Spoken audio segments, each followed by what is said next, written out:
கர்த்தருடைய பரிசுத்த நாமத்திற்கு மகிமை உண்டாவதாக. 2 நாளாகமம் 7ஆம் அதிகாரம் வசனங்கள் 15 முதல் 16 முடிய. 2 நாளாகமம் 7, 15, 16. இந்த ஸ்தலத்தில் செய்யப்படும் ஜெபத்திற்கு என் கண்கள் திறந்தவைகளும் என் செவிகள் கவனிக்கிறதுமாய் இருக்கும். என் நாமம் இந்த ஆலயத்தில் என்றென்றைக்கும் இருக்கும்படி நான் இதை தெரிந்து கொண்டு பரிசுத்தப்படுத்தினேன். என் கண்களும் என் இருதயமும் எந்நாளும் இங்கே இருக்கும். ஹல்லேலூயா. என் கண்களும் என் இருதயமும் எந்த நாளும் இங்கே இருக்கும். கர்த்தர் இந்த ஆலயத்தை உருவாக்கி இருக்கிறார். அவருடைய மகிமை, அவருடைய பிரசன்னம் எப்பொழுது என்ன செய்யும்? இங்கே இருக்கும். நாம் பார்த்தீங்கன்னா வேதத்தில் முதலாவது ஆலயம் கர்த்தருடைய பெட்டி.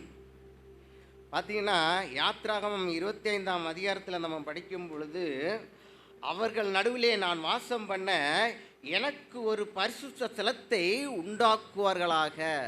என்ன சொல்கிறாரு? அவர்கள் மக்கள் நம்ம நடுவில் அவர் வாசம் பண்ணும்படிக்கு, அவர்கள் நடுவிலே நான் இருக்கும்படிக்கு எனக்கு ஒரு பரிசுத்த ஸ்தலத்தை என்ன செய்யுங்க? உண்டாக்குங்கன்றார். அப்போது உண்டாக்கும்படி சொல்லிட்டு என்ன செய்கிறாங்கன்னா, எனக்காக ஒரு பெட்டியை உருவாக்குங்க. அது சித்தி மரத்தினால் செய்யப்பட்ட பெட்டி.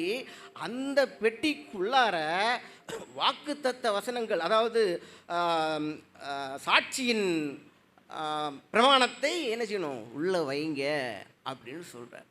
அப்போது அதன்படியே அவங்க செஞ்சு மோசே 40 நாள் சீனாய் மலையில் என்ன இருக்கிறாரு? கர்த்தரோட கூட இருக்கிறார். அந்த 40 நாளும் மேகம் மோசேக்கும் கர்த்தருக்கும் இடையில் இருக்கிறது. அந்த கர்த்தருடைய பிரசன்னத்தில் அவன் இருக்கிறான். ஆனால் முகத்தை அவன் என்ன செய்ய முடியாது? பார்க்க முடியாது. அந்த அளவுக்கு அவருடைய மகிமையின் பிரசன்னத்து முன்பதாக மோசேக்கு நிற்க முடியாது. அந்த மகிமையின் பிரசன்னத்தில் மோசே இருக்கும் பொழுது அவனுடைய முகம் எல்லாம் என்ன செய்தது? பயங்கர பிரகாசகமாக இருந்தது. அந்த அவனுடைய முகத்தை இஸ்ரவேல் ஜனங்கள் பார்க்கக்கூடாது இருந்தது. அப்போது கர்த்தருடைய பிரசன்னத்துக்கு முன்பதாக மக்களால் நிற்க முடியாது. மோசையுடைய முகத்தையே பார்ப்பதற்கு கஷ்டமாக இருந்தாங்க. அப்போது கர்த்தருடைய பிரசன்னத்துக்கு முன்பாக அவங்களால் இருக்க முடியல. ஆனால் கர்த்தர் என்ன சொல்கிறார்? நான் அவர்கள் கூட என்ன செய்யணும்? வாசம் பண்ணணும். வாசம் பண்ணுவதற்காக ஒரு பெட்டியை செய்யுங்க. என்னுடைய பிரசன்னம் என்ன செய்யும்? அந்த பெட்டியில் இருக்கும். அந்த பெட்டியில் ஒரு 2 கேருபீன்கள் செய்வாயாக. அந்த கேருபீன்கள் நடுவிலே நான் என்ன செய்வேன்? உன்னோடு நான் பேசுவேன்னு சொல்லி மோசைக்கு கர்த்தர் என்ன செய்கிறார்? கட்டளையிட்டார். ஆக முதலாவது ஆலயம் என்னது? கர்த்தருடைய பெட்டி. அது ஒரு நடமாடும் இடமாக காணப்பட்டது. அந்த பெட்டி எங்கே போதோ அங்கெல்லாம் என்ன செய்யுது? ஆசீர்வாதமாக இருந்தது. அந்த இடத்திலே நான் உன்னை சந்திப்பேன். அந்த பெட்டி எங்கே இருந்துச்சு? தேவாலயம். அப்போ தேவாலயம் கிடையாது, ஆசரிப்பு கூடாரத்தில் இருந்துச்சு. அன்னைக்கு ஏலியின் வீட்டில் அது இருந்துச்சு. கர்த்தர் சாலோமோனோடு சாமுவேலோடு பேசும் பொழுது எங்கேருந்து பேசினார்? அந்த பெட்டியிலிருந்து தான் பேசினார். ஆக முதலாவது ஆலயம் அவருடைய பிரசன்னம் எங்கே இருக்கிறதோ அதுதான் ஆலயம். அவருடைய மகிமையின் பிரசன்னம் எங்கே இருக்கிறதோ அங்கே தான் ஆலயம். அந்த பெட்டியில் கர்த்தருடைய பிரசன்னம் இருந்தது. 2வது ஆலயம் தான் என்னது? சாலோமோன் கட்டின ஆலயம். 1 ராஜாக்கள் 6:2. சாலோமோன் ராஜா கர்த்தருக்கு கட்டின ஆலயம் 60 அடி நீளமும் 20 அடி அகலமும் 30 அடி உயரமாய் இருந்தது. அந்த ஆலயம்தான் முதல் ஆலயத்தை கர்த்தர் சாலோமோனை கண்டு கட்டினார். நீங்கள் பார்க்குற வேலை சாலோமோனை கொண்டு தான் கட்டினார். ஆனால் தாவீதான் ஆசைப்பட்டார். கர்த்தருக்கு ஒரு ஆலயத்தை நான் கட்டுவேன்னு சொல்லி ஆசைப்பட்டது யார்? தாவீது. ஆனால் கர்த்தர் அவரை கட்ட விடலை. இப்போ ஆலயம் கட்டுவது என்பது சாதாரணமான காரியம் இல்லை. ஏன் கட்ட விடலைன்னா, தாவீதுடைய கை இரத்தக்கரை பட்ட கை, அநேக போர்களை செய்த கை. அந்த கைகளால் நீ எனக்கு என்ன செய்யக்கூடாது? ஆலயம் கட்ட வேணாம். உன்னுடைய கற்ப பிறப்பே என்ன செய்வான்? எனக்காக ஆலயத்தை கட்டுவான்னு சொல்லி சாலமோனை கொண்டு தான் கட்ட வைத்தார் அந்த ஆலயம். அந்த ஆலயத்தில் தான் அந்த பெட்டி என்ன செய்யுது? கர்த்தருடைய பெட்டி எங்கே வந்துடுது? ஆலயத்துக்குள்ளால் கொண்டு வைக்கப்பட்டது. அந்த வைக்கப்பட்ட வேளையில் அவருடைய மகிமை ஆலயத்தை நிரப்பிற்று என்று பார்க்கிறோம். அப்போ தான் பார்த்தீங்கன்னா 1 ராஜாக்கள் 8, 10, 11 படித்து பாருங்கள். 1 ராஜாக்கள் 8ஆம் அதிகாரம் 10, 11.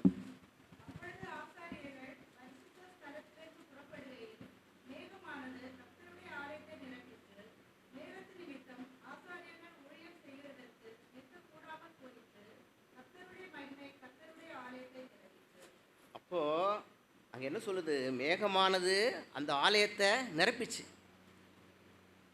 மேகமானது ஆலயத்தை நிரப்பிச்சு. அங்கே இருக்கிற ஆசாரிகள் என்ன செய்ய முடியல, அங்கே ஊழியம் செய்கிறதுக்கு கூடாமற் போயிட்டுன்றார். அந்த அளவுக்கு ஒரு மகிமையை, கர்த்தருடைய மகிமை எங்கே வந்தது? சாலோமன் கட்டின அந்த ஆலயத்துக்குள்ளால பிரசன்னமாக இருந்தது. அதான் சொல்கிறாரு, அவருடைய பிரசன்னம் எங்கே இருக்கிறதோ அதுதான் ஆலயம். 2வது ஆலயம் என்னது? சாலமன் கட்டின ஆலயம் தான் 2வது ஆலயம். அந்த ஆலயத்தில் என் கண்களும் என் இருதயமும் என்னாலும் அங்கே இருக்கும். அப்போ இந்த இடத்துல யார் இருக்கா? ஏதோ மனுஷன் கட்டின ஆலயம் கிடையாது, மனுஷன் கட்டின பில்டிங் கிடையாது. என்னைக்கு அது பிரதிஷ்டை பண்ணப்பட்டதோ அன்னைக்கு என் கண்களும் என் இருதயமும் இந்த இடத்துல என்னாலும் இருக்கும். அல்லேலூயா. அவர் இங்கே இருக்கிறார். யார் வாசம் பண்ணுகிற இடம்? தேவாதி தேவன் இந்த இடத்திலே வாசம் பண்ணி கொண்டிருக்கிறார். இந்த இடத்திலே நாம் ஏறெடுக்கிற விண்ணப்பங்களை அவர் கேட்பதற்கு அவருடைய கண்கள் என்னதாக இருக்கிறது? திறந்தவைகளும் அவருடைய செவிகள் கவனித்து கேட்கிறோயுமாய் இருக்கிறது. நம்முடைய சத்தத்தை கேட்கிற இடம் இந்த இடம். 3வது ஆலயம் யோவான் 2ஆம் அதிகாரம் 19, 21 படிங்க. யோவான் 19, 2ஆம் அதிகாரம் 19, 21.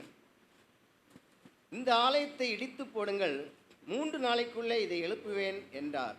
அவரோ தம்முடைய சரீரமாகிய ஆலயத்தை குறித்து பேசினார் அப்படின்னு பார்க்குறோம். 3வது ஆலயம் அவருடைய சரீரம், அவரே ஆலயம். நீங்கள் பார்த்தீங்கன்னா அந்த சாலமன் கட்டின ஆலயத்துக்குள்ளால என்ன இருக்கிறது? பெட்டி இருக்கிறது, கர்த்தருடைய பெட்டி இருக்கிறது. நீங்கள் அந்த ஆற்றலுக்குள்ளால, மகா பரிசுத்த ஸ்தலத்துக்குள்ளால என்ன செய்ய முடியாது? யாரும் உள்ளே நுழைஞ்சிட முடியாது. பிரதான ஆசாரியர் மட்டும்தான் என்ன செய்ய முடியும்? அந்த ஆலயத்துக்குள்ளே, அந்த திரைச்சீலுக்குள்ளால வர முடியும். அது எப்படி வர முடியும்னா, ஒரு கயரை வந்து என்ன செய்வாங்க? அந்த இடுப்பில் கெட்டிடுவாங்க. கெட்டிட்டு ஒருவேளை அந்த பிரதான ஆசாரியன் ஏதாவது தவறு செய்தது, பரிசுத்தம் இல்லாமல் இருப்பாரே ஆனால் அங்கே அவர் என்ன செய்வார்? மரித்து போவார். உள்ள போய் அவருடைய சடலத்தை என்ன செய்ய முடியாது? எடுக்க முடியாது என்பதற்காக அவருடைய இடுப்பில் கயிறு கட்டியிருப்பாங்க. கயிறில் தான் கெட்டி இழுத்து எடுப்பாங்க. அப்பேற்பட்ட வல்லமை நிறைந்த, மகிமை நிறைந்த ஒரு இடம்தான் என்னது? மகா பரிசுத்த ஸ்தலம். அந்த ஆற்றலில் நம்ம இன்னைக்கு எல்லாம் வந்து உட்கார்ந்துருக்கோம் சாதாரணமாக. ஏன்னா எப்படி உட்கார்ந்துருக்கிறோன்னா, இயேசு கிறிஸ்து இந்த சிலுவையில் சிந்தின இரத்தத்தின் மூலமாக. இயேசு கிறிஸ்து சிலுவையிலே சிந்தின பொழுது அந்த திரைச்சீலை 2ஆக கிழிக்கப்பட்டது. அந்த திரைச்சீலை 2ஆக கிழிக்கப்பட்டதன் மூலமாக நம்ம எப்படி வேணாலும் வந்து என்ன செய்கிறோம்? ஆலயத்துக்கு வர முடியுது. அவருடைய கிருபையின் காலத்துக்குள்ளே நம்ம இருக்கிறதுனால தான் நம்ம வந்து உட்கார முடிகிறது.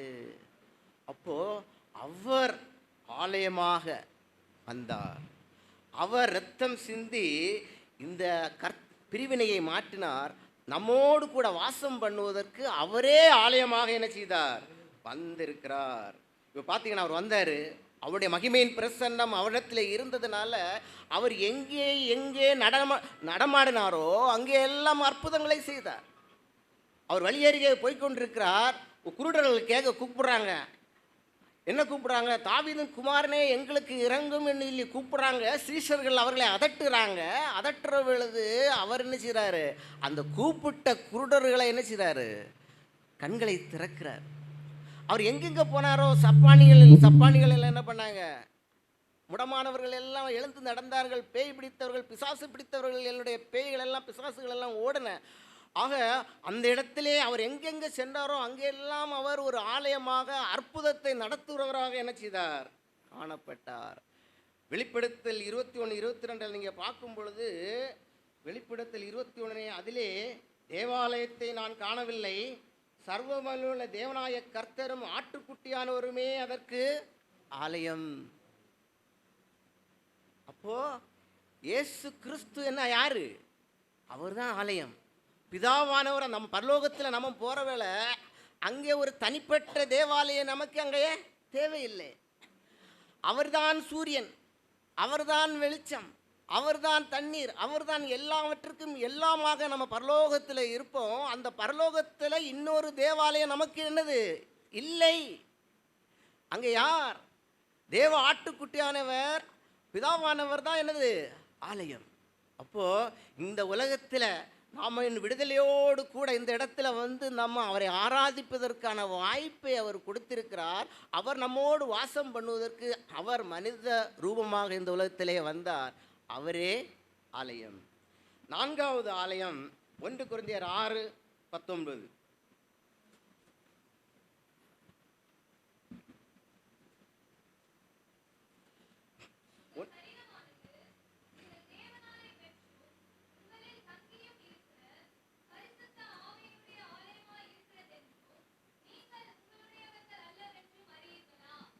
பாருங்க, உங்கள் சரீரம் என்னது?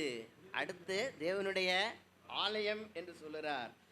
உங்கள் சரீரமானது நீங்கள் தேவனாலே பெற்றும் உங்களில் தங்கி இருக்கிற பரிசுத்த ஆவியானுடைய ஆலயமாக இருக்கிறது என்றும் நீங்கள் உங்களுடையவர்கள் அல்ல என்றும் அறியீர்களா?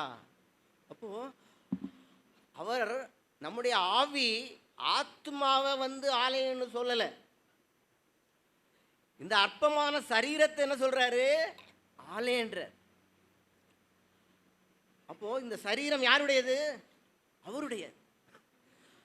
எப்போது நம்முடைய பரிசுத்த ஆவியானவர் நம்முடைய சரீரத்திலே தங்கி வாசம் பண்ணுகிறாரோ அப்போ நம்மை கொண்டு அவர் மகிமைப்படுகிறார். நம் மகிமையின் பிரசன்னம் நம்மிடத்தில் இருக்கிறது. நம்மை கொண்டு அநேகருக்கு பிரயோஜனமுள்ள பாத்திரமாக அற்புதங்களையும் அடையாளங்களையும் செய்ய வல்லவராக அவர் மாற்றுகிறார். நீங்கள் பார்த்தீங்கன்னா எருசலேம் தேவாலயத்துக்கு போகிறாங்க. யார்? பேதுருவும் யோவானும் போகிறாங்க.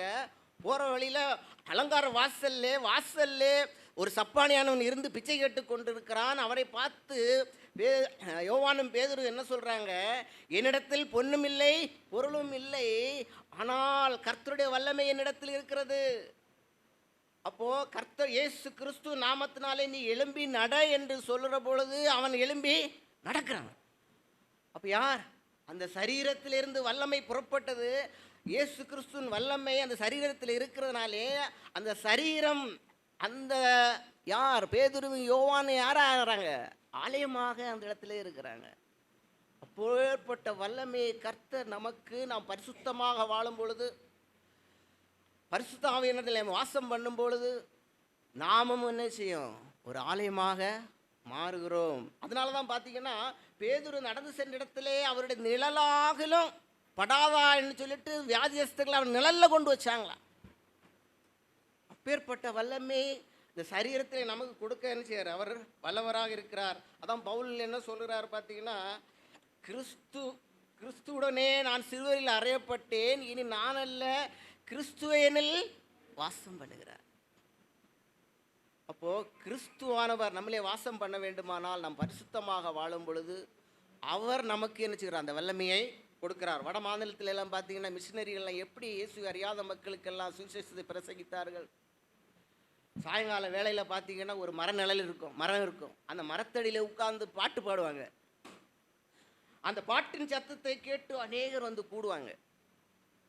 அவங்க கூடுற இடத்துல அநேகருடைய வியாதிகள் குணமாகும். அந்த கூடுற இடத்துல அநேகருடைய பிசாசுகள் துரத்தப்படும். கூட்டம் கூட்டமாக மக்கள் அவரை ஏற்றுக்கொள்வார்கள். அந்த இடத்துல யார் தான் ஆலயம்? அந்த மிஷினரி தான் ஆலயம். அங்கே ஒரு ஆலயம் கிடையாது. அல்லேலூயா. அதே மாதிரியாக இந்த தேசம் அவரை காணும்படியாக நம்மை ஆலயமாக ஒவ்வொரு இடத்துலையும் வைத்திருக்கிறார். இந்த ஆலயத்தை இந்த இடத்துல நம்ம கட்டலாம். ஆனால் நம்ம போகிற இடத்துல எல்லாம் என்ன செய்ய முடியாது? ஆலயத்தை கட்டிக்கொண்டே இருக்க முடியாது. வேணா தெருவுக்கு 10 ஆலயத்தை கட்டலாம். நான் போகிற மீட்டிங்கில் நாம தான் ஆலயம். நம்மை கண்டு என்ன செய்யணும்? அநேகர் அவரை ஏற்றுக்கொள்ள வேண்டும். ஆலயமாக நம்மளை அவர் எழுச்சுகிறார். உருவாக்கி இருக்கிறார். 4 காரியங்களை பார்த்தோம். அதுக்கு பிறகு இனி ஒரு 3 காரியத்தை பார்ப்போம். இந்த ஆலயத்தில் தேவ பிரசன்னம், அவருடைய மகிமை இருக்கிறது. 2 நாளாகமம் 7:2.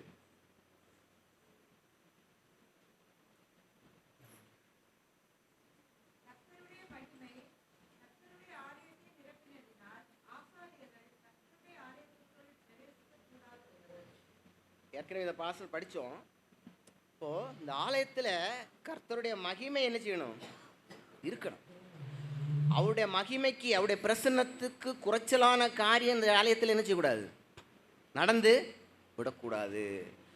அவருடைய மகிமையின் பிரசன்னம் எப்போது நம்ம இடத்துல இருக்குதோ, இந்த இடத்துல ஆலயத்தில் இருக்குதோ, அப்போ கர்த்தர் என்ன செய்கிறார்? அந்த இடத்தில் இருக்கிறார். அவர் கிரியை செய்கிறவராக, அற்புதங்களை நடத்துகிறவராக காணப்படுகிறார். ஆனால் இந்த பரிசுத்த குலைச்சலுக்கு ஏதாவது காரியம் நமக்கு நடைபெறுமே ஆனால் அதற்கான தண்டனைங்கிறது மிக பெருசு. இப்போ பார்த்தீங்கன்னா அந்த பெட்டி ஏலியின் இடத்துல இருக்கிறது, கர்த்தருடைய பெட்டி. ஆனால் அவங்க பையங்க என்ன பண்ணுறாங்க? பொல்லாத காரியங்களை செய்தார்கள். அவர்கள் நடத்தக்கூடாத எல்லா தவறுகளையும் செய்கிறாங்க. கர்த்தர் யார்கிட்ட பேசுகிறாரு? அந்த ஏலியினுடைய மகன்கிட்ட, சாமுவேல்கிட்ட பேசுகிறார். பெட்டி என்ன செய்யப்படுது? போரில் பறி போகிறது. பிடிச்சிட்டு போகிறாங்க பெலிஸ்தியர். அவங்க என்ன செய்கிறாங்க? போரில் தோற்குறாங்க. பெலிஸ்தியர் அந்த பெட்டியை எடுத்துகிட்டு போகிறாங்க. எடுத்துகிட்டு போய் எங்கே கொண்டு வைக்கிறாங்க? அஸ்தோத் என்கிற ஒரு கிராமத்தில் தாகோன் என்ற கோயிலுக்குள்ளால் அந்த பெட்டியை கொண்டு வைக்கிறாங்க. அடுத்த நாள் அந்த கோயிலில் போய் பார்க்குறாங்க. அந்த அஸ்தோத் என்ன செய்கிறது? கர்த்தருடைய பெட்டிக்கு முன்பாக தலைக்குப்புற விழுந்து கிடக்குது. சரின்னு சொல்லி அந்த அந்த பெட்டியை, அவங்களுடைய அந்த சிலையை கொண்டு போய் எங்கே வைக்கிறாங்க? தாகோன் சிலையை நிமிர்த்து வைக்கிறாங்க. அடுத்த நாள் மறுபடியும் பார்க்குறாங்க. அந்த தாகோனுடைய தலை என்ன செய்கிறது? உடைஞ்சு அந்த பெட்டிக்கு முன்பாக கிடக்கிறது. அந்த 2 கைகளும் என்ன செய்கிறது? பெட்டிக்கு முன்பாக படுகிறது. உடனே இவங்க பயப்படுறாங்க. அப்போ இந்த பெட்டி என்ன செய்யக்கூடாது? அங்கே இருக்கக்கூடாது. அந்த அஸ்தோத்தில் பார்த்தீங்கன்னா அங்கே இருக்கிற எல்லாருக்கும் மூல வியாதி வருகுது. அங்கே இருக்கிறவர் அநேகர் என்ன செய்கிறாங்க? கொல்லப்படுறாங்க. ஐயோ, இந்த இடம், இந்த பெட்டி என்ன செய்யக்கூடாது, இங்கே இருக்கக்கூடாதுன்னு சொல்லிட்டு காத்துங்கிற ஊருக்கு கொண்டு போகிறாங்க. அந்த காத்து ஊரில் கொண்டு போகிறால அங்கே எல்லாருக்கும் சாவு. அதுக்கு பிறகு இன்னொரு ஊருக்கு, ஏக்ரோன்ன்ற ஊருக்கு கொண்டு போகிறாங்க. அவங்க வரும் குக்கரில் போடுறாங்க. ஐயோ, இந்த கொண்டு வராதீங்கன்ட்டு. அப்போ வேறு வழி இல்லாமல் என்ன செய்கிறாங்க? இதை எப்படியாச்சும் யாருக்கிட்ட அனுப்பணும்? இஸ்ரேல் மக்கள்கிட்டே அங்கேயே அனுப்பிடணும்னு சொல்லி கஷ்டப்பட்டு ஒரு 2 மாட்டில் வச்சு அனுப்புகிறாங்க. அப்போ அனுப்புகிற வேலை ஒரு கிராமத்தில் அந்த பெட்டிக்குள்ளே என்ன இருக்குன்னு பார்க்குறதுக்கு மக்கள் பார்த்துருக்காங்க. அங்கே என்ன இருக்கிறது? சாட்சியின் பிரமாணம் பெட்டிக்குள்ளே இருக்குது. அதை பார்க்குறதுக்கு முயற்சி பண்ணியிருக்காங்க. அந்த கிராமத்தில் மட்டுமே 54,070 பேர் அதை பார்த்ததுனாலே மரித்து போனார்கள். எவ்வளோ வல்லமை பார்த்தீங்களா? ஆக கர்த்தருடைய பிரசன்னம் எங்கே இருக்க வேண்டுமோ அந்த இடத்துல இல்லாத பட்சத்தில் அந்த பரிசுத்த குறைச்சல் உண்டாகிறதுக்கு அந்த இடத்துல இருக்கும் பொழுது சாபமாக மாறுகிறது. ஆனால் அதே பெட்டி அப்புறம் எங்கே கொண்டு போகிறாங்க? ஓபேத் ஏதோமின் வீட்டில் வைக்கிற வேலை அங்கே ஆசீர்வாதம். ஆமென். கர்த்தருடைய மகிமை அங்கே இருந்ததுனாலே, கர்த்தருடைய பிரசன்னம் அங்கே இருக்கும் பொழுது கர்த்தர் ஆசீர்வாதத்தை கொடுக்கிறார். தாவீதுக்கே பயம். என்னடா இவ்வளோ பேர் சாகுறாங்களே, இந்த பெட்டியை கொண்டு போய் என் இடத்துல கொண்டு வச்சா மிகப்பெரிய அழிவு உண்டாகுமோன்னு பயந்து போய் தான் ஓபேத் ஏதோமின் வீட்டில் வச்சு பார்க்குறார். அங்கே எத்தனை நாள் இருக்குது? 3 மாதம் இருக்குது.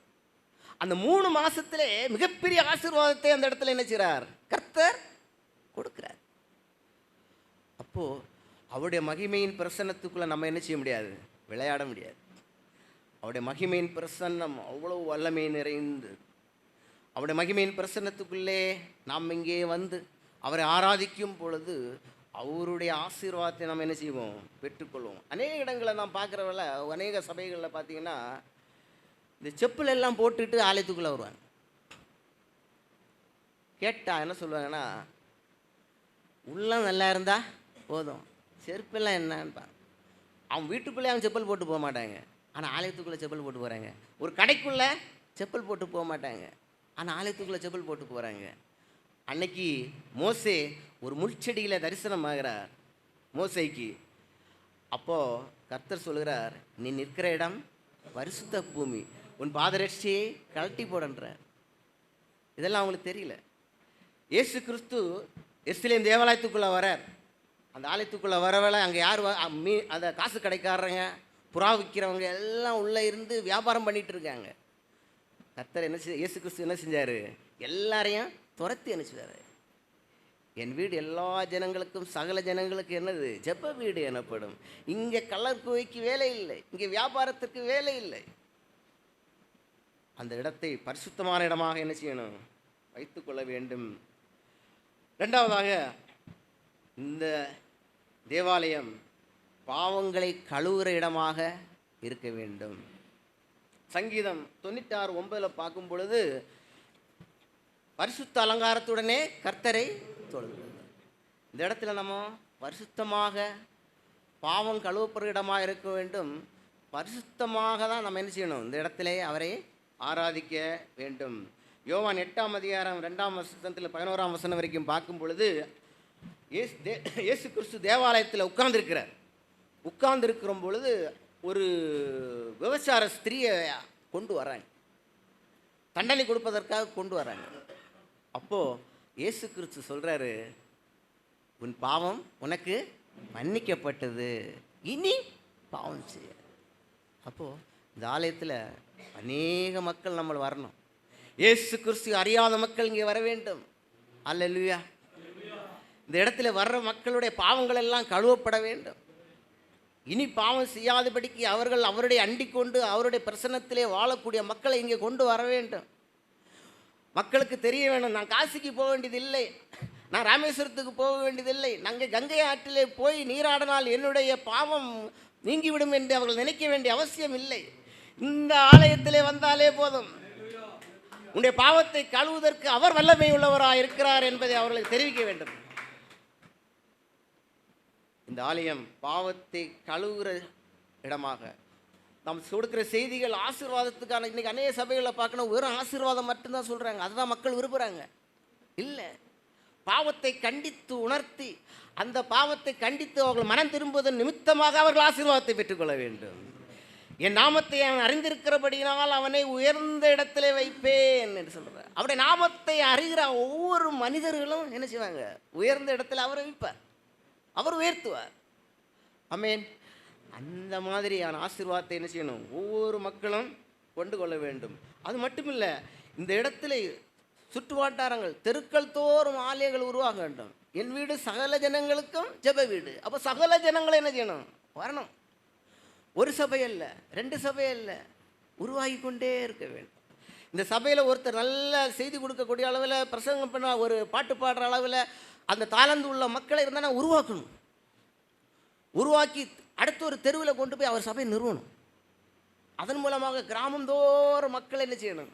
அவரை ஏற்றுக்கொள்கிற மக்கள், அவருடைய அநேகருடைய பாவங்கள் கழுவப்படக்கூடிய இடமாக இந்த இடம், இந்த ஸ்தலம் மாற வேண்டும். அநேகரை உருவாக்குற ஒரு சபையாக மாற வேண்டும். இதில் நம்ம என்ன செய்யக்கூடாது? ஐயோ, நான் தான் சீனியர் பாஸ்டர், அதெல்லாம் இடம் இல்லை.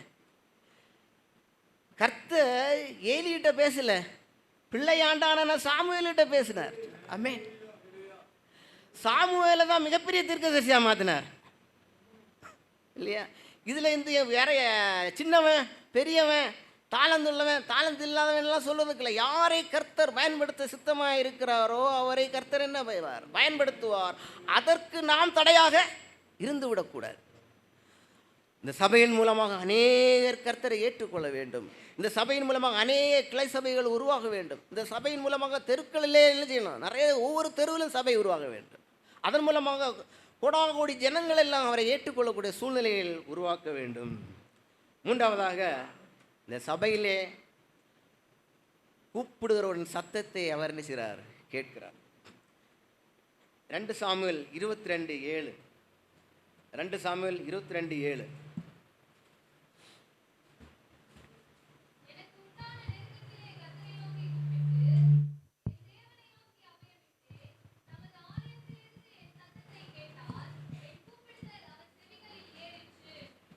என்ன சொல்றார்?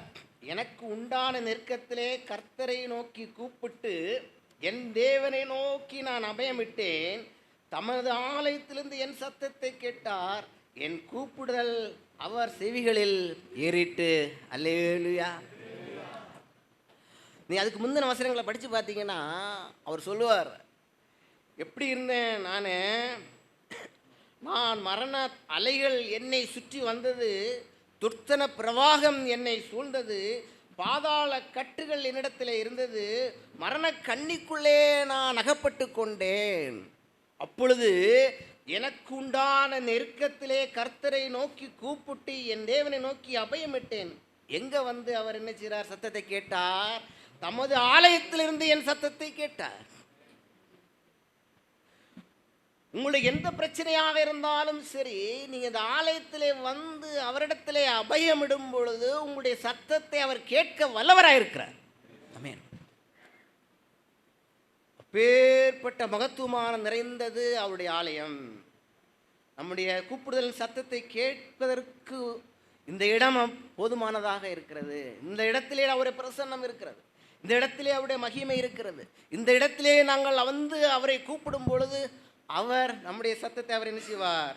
கேட்பார். இந்த இடம் வந்து ஒரு அதிசயத்தை நடத்துகிற இடமாக, அற்புதத்தை நடத்துகிற இடமாக, ஒரு வியாதி பிடித்தவன் ஒருவன் வந்து இங்கே ஜபிக்கும் பொழுது அந்த வியாதிகள் மறையக்கூடிய இடமாக, இந்த இடத்துல பிசாசு பிடித்தவர்கள் ஓடுகிற இடமாக, பிள்ளையுடைய வாழ்க்கையில் இருக்கிற பிரச்சனைகள் மறையக்கூடிய ஒரு இடமாக கர்த்தர் மாற்ற வல்லவராக இருக்கிறார்.